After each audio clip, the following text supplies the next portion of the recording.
moment and I would go over some tips on how to successfully carry out a multi-stop trip.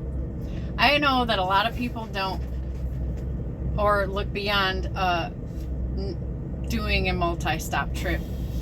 It may seem overwhelming, it may seem like too much work, but I'm going to tell you, I have started doing a lot of these lately, and they're pretty lucrative. And so I used to be one of those people that was like, I don't want to do all that.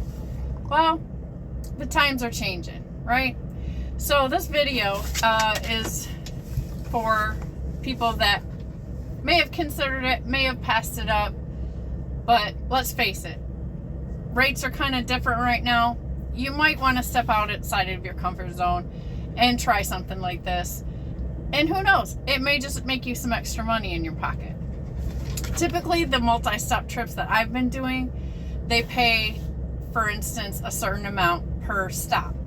So the broker will give you a per mile rate plus a stop pay for each stop. That's Dee Dee. Sorry about that. So this is just to go over some tips to help you if you decide to step out of your comfort zone and do a multi-stop trip or start doing multi-stop trips. And even for the new people, if you've never done one before and maybe considering it, this is for you. And if you like this content, please hit the like button and subscribe. And I'm going to be coming out with some more structured videos for you. Just things I've learned along the way, and I'm going to share it for the ladies, for the new people, just so you can kind of see how some things work out here, okay? I am a female running my business off the spot market, and I drive a DryVan. So these tips are according to my experiences in executing a successful multi-stop load with a DryVan. So here's the tips. Number one, you want to, when you're getting loaded and before you leave the shipper, you want to confirm the loading order with the shipper so that you understand mentally that what the loads look like. You want to take a look at them, and then you want to make sure that the shipper has loaded them according to your paperwork that you've been given. So tip number one is confirm the loading order with the shipper, and then you want to strap your loads. Sometimes the shipper will ask you for multiple load straps or load bars. So I highly recommend that you have those on board your truck in case they're needed. If you don't have them and the shipper happens to require them, they can give you a charge per load strap that they may have to put on to separate the loads. So you want to make sure the load is secured with your load straps or load bars.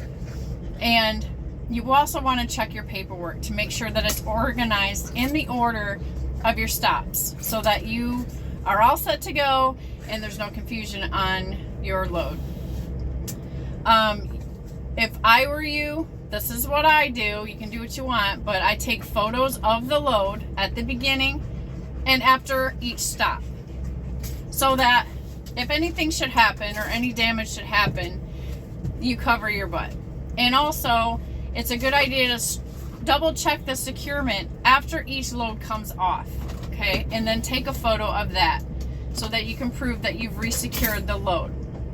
At this time, you want to check for damages because somebody will take a load off, a piece of the load off, and you want to make sure the rest of the freight is not damaged. You want to set your GPS accordingly. Double check that you have your GPS set in order of the loads as they are supposed to happen.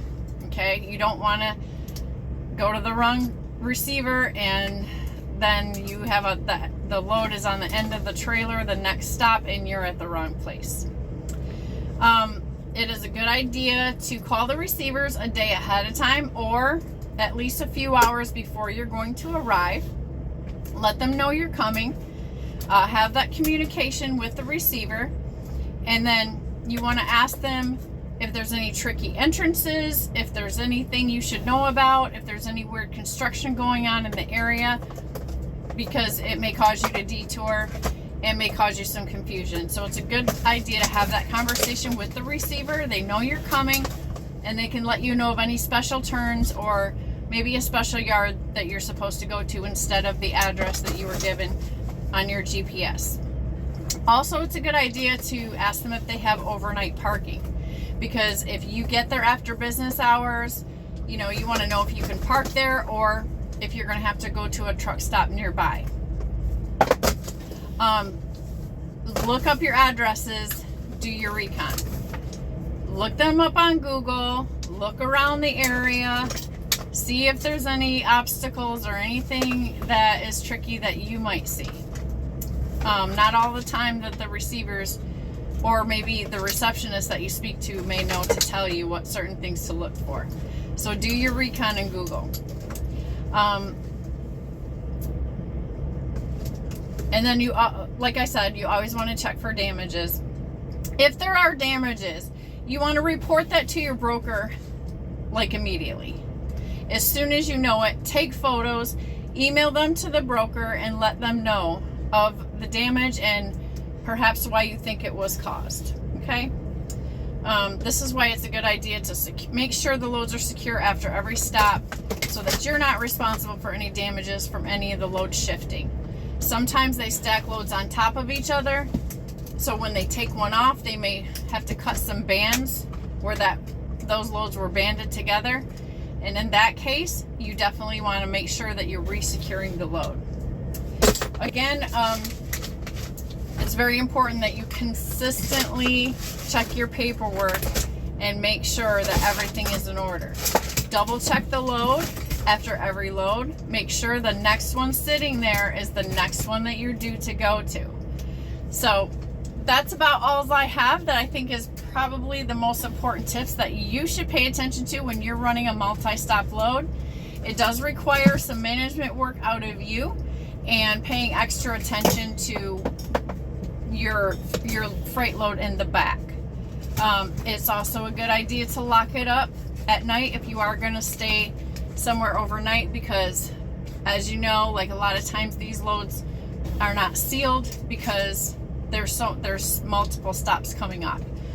So I hope that helps somebody, and if you like this content, please hit the thumbs up. Please consider subscribing to the channel. There's more to come. We have lots of fun on this channel, and be sure to tune in to Sundays. We have live coffee chats on Sunday mornings where a bunch of us truckers just kind of go in there and we talk to each other. If you are a newer driver and you have questions, it's a great place to ask your questions, and I will address them. So more to come on this channel. Thank you for watching. You guys have a great day, and God bless you.